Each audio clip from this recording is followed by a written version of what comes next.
तो चौथा सप्लीमेंट जो है वो है विटामिन्स।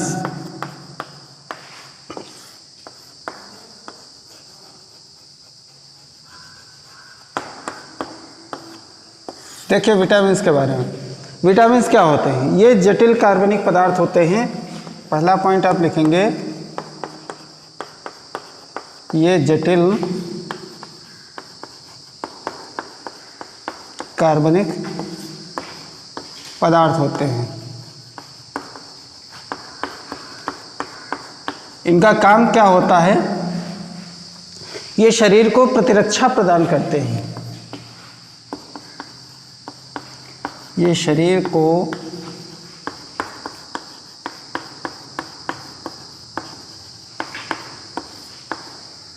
प्रतिरक्षा प्रदान करते हैं।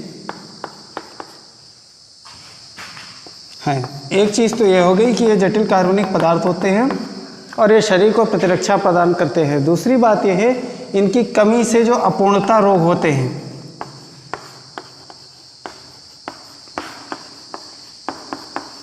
अपूर्णता रोग,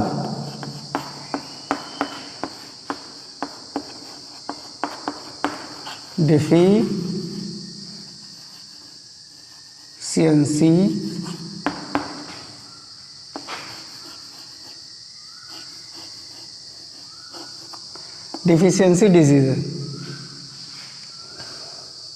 अपूर्णता रोग होते हैं।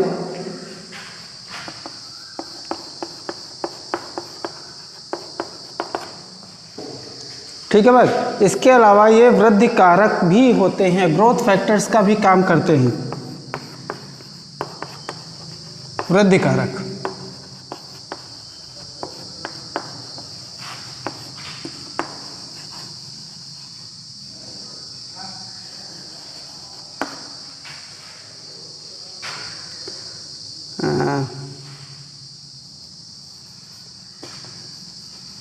ग्रोथ फैक्टर्स का भी काम करते हैं।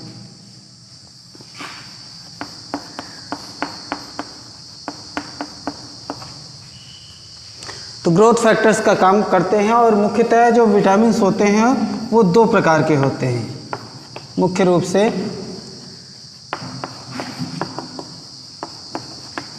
दो प्रकार के होते हैं।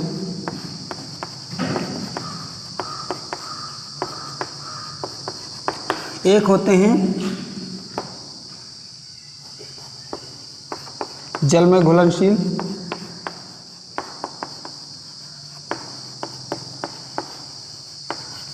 और दूसरे होते हैं वसा में घुलनशील।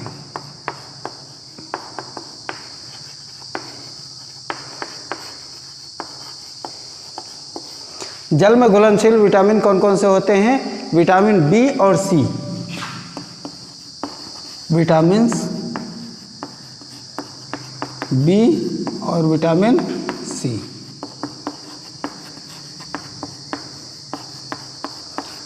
और वसा में घुलनशील विटामिन जो होते हैं उसमें विटामिन ए, डी, ई और के आता है। विटामिन ए, डी, ई और के, ये चार विटामिन वसा में घुलनशील होते हैं।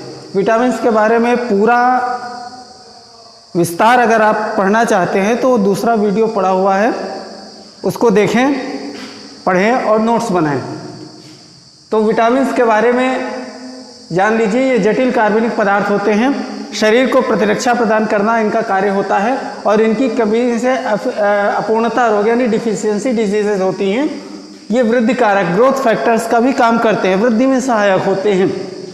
ये मुख्य रूप से दो प्रकार के होते हैं, एक तो जल में घुलनशील और दूसरे वसा में घुलनशील। जल में घुलनशील विटामिन में विटामिन बी और विटामिन सी, और वसा में घुलनशील विटामिन में विटामिन ए, डी, ई और के, ये चार विटामिन होते हैं। तो इस प्रकार से ये विटामिन की बात हो गई। अगला सप्लीमेंट्स जो हमारा बचता है वो है जल और खनिज लवण, वाटर एंड मिनरल्स। देखते हैं ये वाटर एंड मिनरल्स की बात।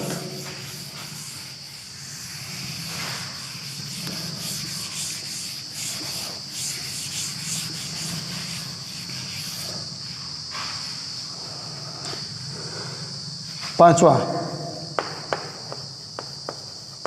जल तथा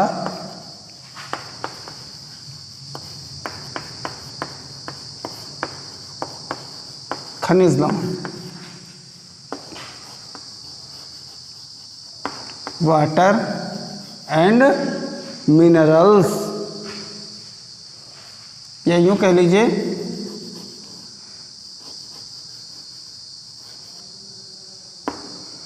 मिनरल साल्ट्स।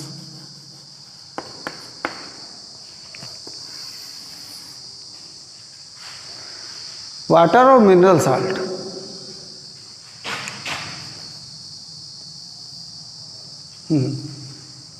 तो पहले बात कर ले हम जल की, उसके बाद बात करते हैं खनिज लवण की। दोनों चीज़ें हैं। तो जल क्या है? जल जो होता है वो जीवद्रव्य का मुख्य भाग होता है। जीवद्रव्य का मुख्य भाग जो है वो क्या होता है? जल है। ठीक है, मेन चीज होती है। और जीवद्रव्य की सक्रियता जो होती है, एक्टिविटी जो होती है, वो जल से ही प्रभावित होती है। जीवद्रव्य की सक्रियता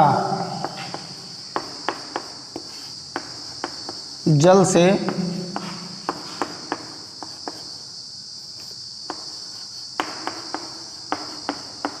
प्रभावित होती है।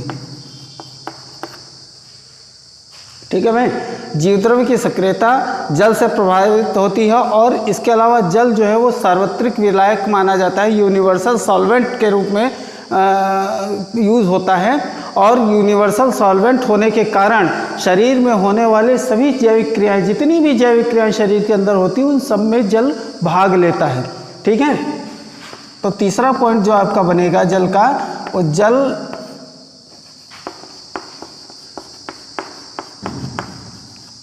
सार्वत्रिक विलायक,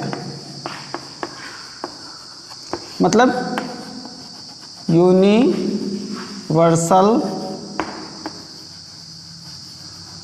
सॉल्वेंट होने के कारण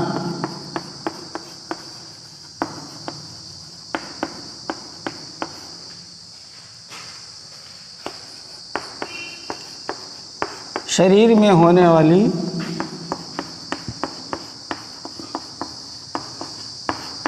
सभी जैविक क्रियाओं में भाग लेता है। जितनी भी जैविक क्रियाएं शरीर के अंदर होती हैं, जल उसमें आवश्यक रूप से भाग लेता है। जैविक क्रियाओं में भाग लेता है।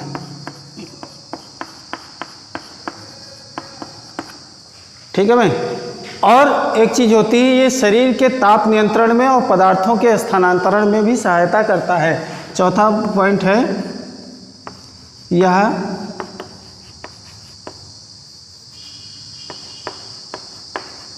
शरीर के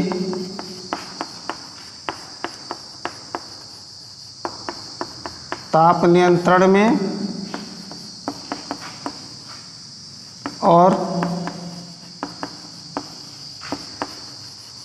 पदार्थों के स्थानांतरण में, माने ट्रांसपोर्टेशन में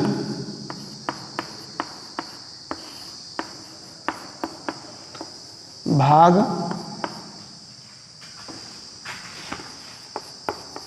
लेता है। ये चार चीजें हैं जल के बारे में। जीवद्रव्य का मुख्य भाग होता है जल, जीवद्रव्य की सक्रियता जल से प्रभावित होती है। इसके अलावा जल जो चूंकि सार्वत्रिक विलायक माना जाता है, यूनिवर्सल सॉल्वेंट के रूप में यूज होता है, इसलिए जितनी भी शरीर में जैविक क्रियाएं होती हैं, इन सभी जैविक क्रियाओं में ये भाग लेता है। ये शरीर के ताप नियंत्रण में सहायता करता है और पदार्थों के स्थानांतरण में भी सहायता करता है। अब बात करते हैं खनिज लवणों की। ये खनिज लवण जो होते हैं अकार्बनिक खनिज लवण, इनऑर्गेनिक जो मिनरल साल्ट्स हैं, ये क्या करते हैं? तो अकार्बनिक जो खनिज लवण होते हैं, जो पांचवा पॉइंट इसी में बन रहा है, वो है अकार्बनिक खनिज लवण। जो शरीर में उपापचयी क्रियाएं होती हैं, अनेक उपापचयी क्रियाओं के लिए खनिज लवण यानी जो इनऑर्गेनिक मिनरल साल्ट्स हैं वो आवश्यक होते हैं, अकार्बनिक खनिज लवण आवश्यक होते हैं। ठीक है, तो अकार्बनिक खनिज लवण अनेक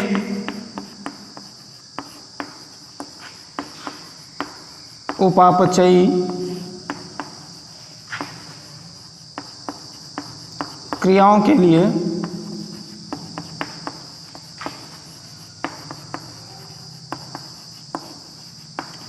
आवश्यक होते हैं।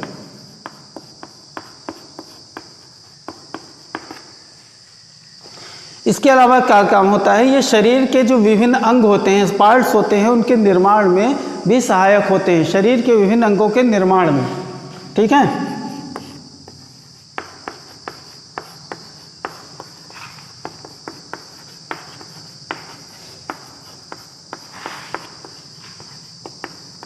शरीर के विभिन्न अंगों के निर्माण में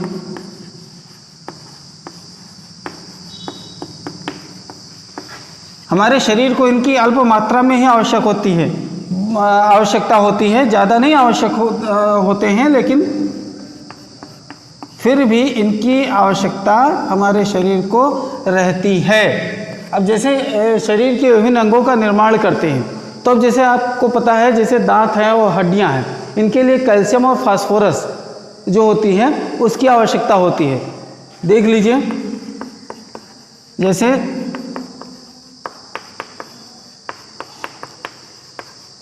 दांतों और हड्डियों के लिए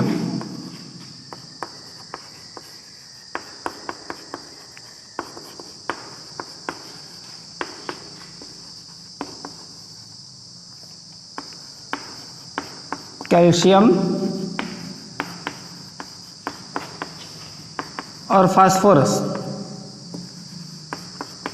दोनों चीज़ों की आवश्यकता होती है। दांतों के लिए भी कैल्शियम आवश्यक है और हड्डियों के लिए कैल्शियम और फास्फोरस अति आवश्यक है। जितना मतलब कैल्शियम और फास्फोरस की मात्रा अगर समुचित है हमारे शरीर में, तो हमारे दांत और हड्डियां मजबूत होंगी। ठीक है, इसके अलावा जो हमारे ब्लड में हीमोग्लोबिन होता है, ठीक है, हीमोग्लोबिन का जो निर्माण होता है, हीमोग्लोबिन के लिए हीमोग्लोबिन का जो निर्माण होता है, इसके लिए लोहा आयरन की आवश्यकता होती है। आयरन अगर हमारे शरीर में प्रचुर मात्रा में है तो हीमोग्लोबिन अच्छा रहता है, और हीमोग्लोबिन की मात्रा अच्छी रहती है, उसकी वजह से हमारे ब्लड जो होता है वो बढ़िया होता है, हीमोग्लोबिन। ठीक है, तो हीमोग्लोबिन के निर्माण के लिए किस चीज़ की आवश्यकता है? लोहा, आयरन।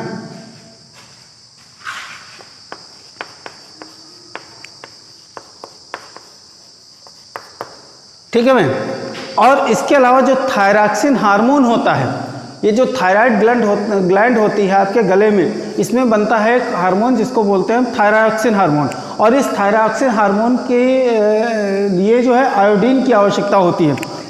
जो आयोडीन की कमी हो जाती है तो कभी कभी आपने देखा होगा कुछ लोगों का ये जो थायराइड ग्लैंड होती है ये बढ़ जाती है। ठीक है, वो एक रोग होता है जिसको घेंघा के नाम से जानते हैं, घेंघा रोग बोला जाता है, ग्वाइटर बोला जाता है। ठीक है, तो थायरॉक्सिन का निर्माण तभी हो सकता है जब हमारे शरीर में आयोडीन की प्रचुर मात्रा हो। तो थायरॉक्सिन निर्माण के लिए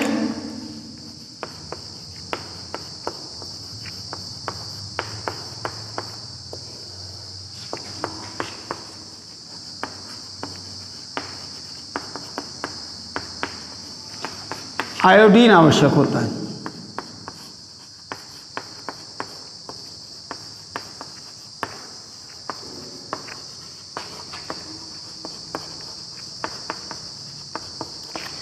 ठीक है मैं, तो ये है मतलब दांतों और हड्डियों के लिए कैल्शियम और फास्फोरस चाहिए। कैल्शियम फास्फोरस अच्छा होगा, दांत और हड्डियां आपकी मजबूत होंगी। दूसरी बात यह है कि जो हीमोग्लोबिन का निर्माण होता है, ब्लड में जो हीमोग्लोबिन पाया जाता है, उसके निर्माण के लिए हमको आयरन की आवश्यकता होती है, लोहे की आवश्यकता होती है। अब लोहे का मतलब यह भी नहीं है कि आप लोहा खाने लगो, लोहा नहीं खाता है कोई, ठीक है, लेकिन जो न्यूट्रिएंट्स हमको मिलते हैं उन्हीं से हमको आयरन की कमी पूरी हो जाती है। कुछ चीज़ें होती हैं जिनमें आयरन पाया जाता है, जैसे केला है, केले में आयरन की मात्रा बहुत पाई जाती है, पालक है उसमें पाई जाती है। इन सब चीज़ों को खाना चाहिए ठीक है। तो इससे जो हमारे आयरन की कमी होती है, गुड़ होता है, गुड़ में आयरन बहुत पाया जाता है, तो इन चीज़ों को खाने से क्या होता है, हमारे शरीर में आयरन की कमी जो है वो पूरी रहती है और उससे क्या होता है, हीमोग्लोबिन का निर्माण अच्छे से होता है। ठीक है, हीमोग्लोबिन अच्छा होगा तो बॉडी में ऑक्सीजन का जो परिवहन होता है वो हीमोग्लोबिन के द्वारा ही होता है। तो उससे क्या होगा, जब एक एक सेल तक हमारे ऑक्सीजन पहुंचेगी तो जाहिर सी बात है जब हमारी सेल्स स्वस्थ रहेंगी तो हम भी अच्छे से स्वस्थ रहेंगे। इसके अलावा अभी हमने आपको बता दिया कि जो थायरॉक्सिन हार्मोन होता है थायराइड ग्लैंड में या गले में जो होती है थायराइड ग्लैंड, इसमें बनता है। इसके निर्माण के लिए हमको आयोडीन की आवश्यकता होती है। तो इसके लिए तो यही है कि आयोडीन युक्त नमक खाया जाए। ठीक है, उससे हमको आयोडीन पर्याप्त मात्रा में मिल जाती है। तो इस प्रकार से ये अकार्बनिक जो खनिज लवण होते हैं, इन ऑर्गेनिक मिनरल साल्ट्स, ये भी हमारे शरीर के लिए आवश्यक होते हैं। तो देख लें जल और खनिज लवण के बारे में। देखिए जल, ये आपके यहाँ तक के जो पॉइंट हैं ये आपके जल के लिए हैं, ठीक है, और ये जो पॉइंट आपके दिए हुए हैं ये आपके खनिज लवण के लिए हैं, मिनरल्स के लिए हैं। ठीक है भाई। तो जीवद्रव्य का मुख्य भाग जल होता है। जीवद्रव्य की सक्रियता जल से ही प्रभावित होती है। अगर पानी की कमी है तो साइटोप्लाज्म जो है सेल के अंदर जो पाया जाता है वह ठीक से एक्टिवेट नहीं होगा, सक्रिय नहीं होगा, जिससे सेल्स अपना पूरा फंक्शन जो है ठीक से नहीं कर पाएंगी। इसके अलावा जल चूँकि यूनिवर्सल सॉल्वेंट माना जाता है, सार्वत्रिक विलायक माना जाता है, और इसके कारण शरीर में होने वाली जितनी भी जैविक क्रियाएँ उन सब में ये जल पूरी रूप से आवश्यक रूप से भाग लेता है। इसके अलावा शरीर के ताप नियंत्रण में और जो पदार्थ होते हैं, जो सप्लीमेंट्स होते हैं हमारे शरीर में, उन सब चीज़ों के संवहन का काम, ट्रांसपोर्टेशन का काम जो होता है, स्थानांतरण का काम जो होता है, ठीक है, उसमें भी ये भाग लेता है। फिर खनिज लवण की बात करें तो अकार्बनिक खनिज लवण जो होते हैं, इन ऑर्गेनिक मिनरल साल्ट्स, ये अनेक उपापचयी क्रियाओं में भाग लेते हैं। ठीक है, इसके अलावा शरीर के विभिन्न अंगों के निर्माण में भी सहायक होते हैं। जैसे कि दांतों और हड्डियों के लिए कैल्शियम और फास्फोरस की आवश्यकता होती है, हीमोग्लोबिन निर्माण के लिए लोहे की आवश्यकता होती है, और थायरॉक्सिन निर्माण के लिए आयोडीन की आवश्यकता होती है। तो इस प्रकार से ये जो भोजन के 5 पोषक तत्व हैं ये हमारे शरीर के लिए अत्यंत महत्वपूर्ण है। अल्प मात्रा में ही इनकी आवश्यकता हमको होती है, लेकिन इन सभी का हमारे शरीर में उपलब्ध होना, इनकी पूर्ति होना आवश्यक होता है। तो इस प्रकार से ये पोषक तत्वों की बात हो गई। अब आप लोग ये जो जितने टॉपिक पढ़ाए जा रहे हैं इनको आप नोट्स बना लें, क्योंकि विद्यालय खुलने पर, कॉलेज खुलने पर जब आप स्कूल आएंगे, कॉलेज आएंगे, तो ये नोट्स आपके चेक किए जाएंगे। तो इनको आप ज़रूर बनाएं, पढ़ें, देखें, और उसके बाद अगर कोई दिक्कत हो तो कमेंट करें, हम आपकी समस्या को अवश्य हल करेंगे। धन्यवाद।